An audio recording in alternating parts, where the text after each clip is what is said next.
আগামী 5ই সেপ্টেম্বর দিল্লিতে জাতীয় শিক্ষক হিসাবে রাষ্ট্রপতি পুরস্কার পেতে চলেছেন শ্যামনগর শালবাগান জেএসএফপি প্রাথমিক স্কুলের প্রধান শিক্ষক প্রশান্ত কুমার মারিক। ইছাপুর বিধানপল্লীর বাসিন্দা প্রশান্ত বাবু 20 বছর ধরে তিনি শিক্ষকতা করেন। 11 বছর ধরে তিনি শালবাগান জেএসএফপি স্কুলের শিক্ষকতা করেছেন। রাষ্ট্রপতি পুরস্কার পাওয়ার খবরে খুশির জোয়ার গোটা শ্যামনগর জুড়ে। শুক্রবার বেলায় জাতীয় শিক্ষককে সম্বর্ধনা জ্ঞাপন করলেন ভাটপাড়া পুরসভার 28 নম্বর ওয়ার্ডের কাউন্সিলর স্মৃতিধর ও তার স্বামী রতনধর সহ বিশিষ্টজনেরা।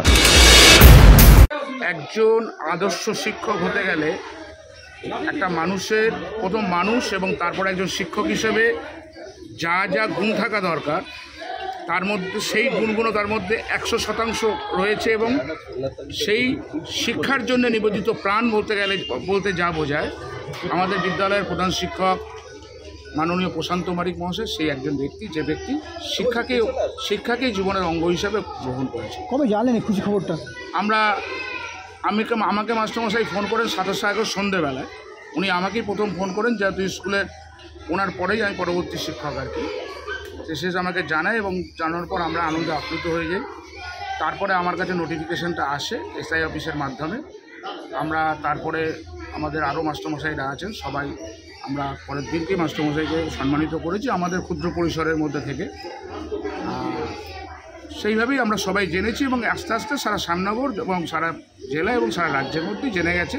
কবে পাচ্ছেন পুরস্কারটা? 5ই সেপ্টেম্বর শিক্ষক দিবসের দিন, ডক্টর সর্বপল্লী রাধাকৃষ্ণনের জন্মদিনে, যেটা সারা ভারতবর্ষের বিভিন্ন প্রতিষ্ঠান শিক্ষক দিবস পালন করেন। রাষ্ট্রপতি ভবনে জাতীয় শিক্ষক হিসেবে যারা নির্বাচিত হন তাদেরকে রৌপ্য পদকের মাধ্যমে সম্মানিত করা হয়। রাষ্ট্রপতি সেই পুরস্কার তুলে দেন। সহকর্মী হিসেবে কেমন লাগছে আজকে দিনে? সহকর্মী হিসেবে ভালো লাগছে। জীবনে অনেক উত্থান পতন দেখেছি। এই স্কুলে 13 সালে 4 মার্চ উনি আসার পর থেকে প্রতিষ্ঠানটা এমন একটা জায়গায় গেছে, আমরা যখন শিক্ষকরা বাড়ি থেকে আসি আমরা মনে হয় নিজেদের বাড়িতে আবার আরেকটা বাড়িতে এসে উপস্থিত হই। এখন একটা বেসরকারি স্কুলে একটা রমরমা গুজুরে, সেখানে কীভাবে লড়াই দিচ্ছেন আপনারা সরকারি স্কুলে? ব্যাপারটা হচ্ছে দেখুন, বেসরকারি স্কুলের শিক্ষা ব্যবস্থা নিয়ে কোনো আলোচনা বা সমালোচনা করব না। একজন শিক্ষক হিসাবে শিক্ষা কোন স্কুল কিভাবে শিক্ষা দেয় সেটা নিয়ে কোনো আলোচনা করব না। একটা বেসরকারিকরণ মানুষের মধ্যে ফ্যাশন এসে গেছে। এটা কিন্তু শুধুমাত্র গার্জেনদের দোষ দিয়ে লাভ নেই, সমাজের দোষ দিলে। এটা গ্লোবালাইজেশনের প্রভাব, যে ইংরাজি শিখতে হবে, চোস্ত ইংরাজি না বলতে পারলে সমাজের বুকে দাঁড়াতে পারবে না। একটু আদব কায়দা, স্যুট প্যান্ট টাই এইসব করে আসবে, গাড়ি করে নামবে, এটা ব্যাপার আছে। আমরা প্রাথমিক বিদ্যালয়ে সত্যি কথা বলতে কি আমি রাজ্য সরকারকে প্রশংসা এই কারণেই করব, 2011 সালের পর থেকে রাজ্য সরকার যেভাবে শিক্ষা ব্যবস্থার ক্ষেত্রে প্রভূত উন্নতি করেছে। প্রথমত হচ্ছে মিড ডে মিল 2004 সাল থেকে চালু ছিল। আপনি খবর নিয়ে দেখবেন বৃহত্তর শ্যামনগর অঞ্চলে 2011 সালের আগে বড় বড় হাই স্কুলগুলো, আমি দায়িত্ব নিয়ে বলছি, শ্যামনগর গার্লস, কান্তিচন্দ্র, সীতানাথ পাঠশালা, এইসব স্কুলগুলো তো আমি 2011 সাল পর্যন্ত দেখেছি মিড ডে মিল চালু হয়। 2011 সালের পর কিন্তু মিড ডে মিলটা একটা বিপ্লব এসেছে। আর মিড ডে মিলটা কেন আপনারা হয়তো জানেন, নিশ্চয়ই জানেন। মিড ডে মিল হচ্ছে সেই সব মানুষগুলোর জন্য যে বাচ্চারা বাড়িতে ঠিক মতন খাবার পায় না, অপুষ্টিতে ভোগে, সেই বাচ্চাদের কাছে পুষ্টিকরণের জন্য এই মিড ডে মিল এবং স্কুলমুখী করার জন্য এই মিড ডে মিল। তারপরে বিনা পয়সায় বই পাচ্ছে, বিনা পয়সায় ব্যাগ পাচ্ছে, বিনা পয়সায় ড্রেস পাচ্ছে, বিনা পয়সায় জুতো পাচ্ছে, নানা রকম প্রকল্প, ঐক্যশ্রী থেকে মাইনরিটিরা স্টাইপেন্ড পাচ্ছে, শিডিউল ট্রাইব বাচ্চারা নানা রকম স্টাইপেন্ড পাচ্ছে। একেবারে যে ওই আপনি যেটা বললেন না, ওই বেসরকারি স্কুল যেমন আছে, আমাদের শ্যামনগর বালিকা বিদ্যালয় আছে, যেখানে হাই স্কুলে 2100 স্টুডেন্ট আর প্রাইমারি স্কুলে 1000 স্টুডেন্ট। এটাও তো আছে, এটাও বলুন। কোন বেসরকারি স্কুলে 2100 স্টুডেন্ট আছে আমাকে একটু বলুন। নতুন প্রজন্মদের কি বার্তা দেবেন সরকারি স্কুলের মুখী হওয়ার জন্য? সরকারি স্কুলের মুখী হওয়ার জন্য বলবো, আপনারা আসুন, বাচ্চাদেরকে পাঠান। সরকারি স্কুলের শিক্ষকরা প্রত্যেকেই ট্রেনিংপ্রাপ্ত শিক্ষক শিক্ষিকা, তারা মাতৃস্নেহে এবং পিতৃস্নেহে বাচ্চাদেরকে শিক্ষা দান করেন। আপনারা যদি বাচ্চাদেরকে স্কুলে পাঠান তাহলে শিক্ষক শিক্ষিকারা আরও বেশি আগ্রহী হবে তাদের শিক্ষা প্রতিষ্ঠান এবং বাংলা ভাষার যে প্রাথমিক বিদ্যালয়গুলোকে বাঁচিয়ে রাখার জন্য। আপনারা প্রচারে বিভ্রান্ত হবেন না, চাকচিক্যে বিভ্রান্ত হবেন না।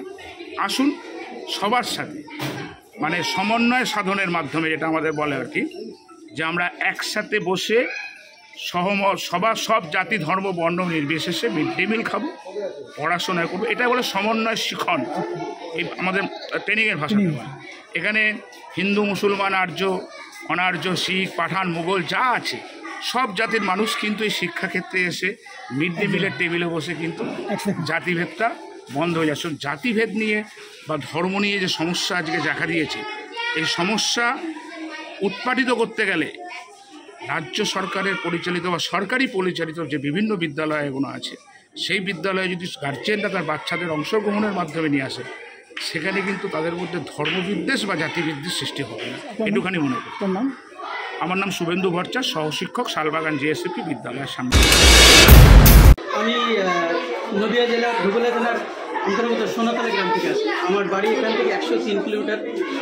আমি আপাতত প্রতিদিন যাওয়া আসা করি। কত বছর ধরে আছেন? আমি এখানে 3 বছরের একটু বেশি সময় ধরে আছি এখানে, 3 বছরের অতিক্রান্ত। খুশির খবর পেয়েছেন যে রাষ্ট্রীয় পুরস্কার পাচ্ছেন আপনার প্রধান শিক্ষক, কেমন লাগছে? একদমই একটা খুব সুন্দর খুশির খবর। কিন্তু আজকে পুরস্কারটা পেয়েছে বলে তাই, তা না হলে উনি আমার কাছে, বিশেষভাবে আমার কাছে উনি আগে থেকেই পুরস্কার প্রাপ্ত হলেন। কেন? কারণ উনি এতটাই, মানে আমার দেখা গুণীজন যাদের আমি দেখেছি তাদের মধ্যে উনি সত্যিই সেরা, আলাদা, এবং ওনার এটা পাওয়ারই ছিল। হয়তো অপেক্ষা বেড়েছে, কিন্তু আগে পেলেও কোনো অসুবিধা ছিল না।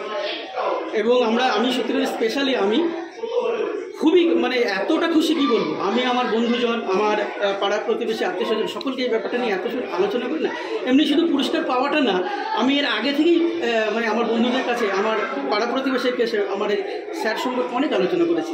এটা হয়তো কীভাবে দেখছেন? এতদিন তো আছেন, কীভাবে দেখছেন স্যারকে, কীভাবে চিনছেন? অত্যন্ত ভালো মনের মানুষ। সবথেকে বড় কথা হচ্ছে, যেটা এখন একটা মানে খুবই রেয়ার জিনিস, যেটা ওনার মধ্যে আছে, মানুষকে কীভাবে ভালোবাসতে হয়, কীভাবে তাদের সঙ্গে কথা বলতে হয়, কীভাবে আপন করে নিতে হয়। আমি সেই 103 কিলোমিটার দূর থেকে এখানে আসছি, আমাকে এত ভালোবাসা দিয়েছে না, আমার মনেই হয় না এতটা দূর। আমি মনে হয় যেন আমার বাড়িতেই রয়েছে একদম। মানে খুব খুশি আমি ওনার সাথে কাজ করতে পেরে নিজেকে ধন্য মনে করি। আমার নাম রেজাউল হক মণ্ডল।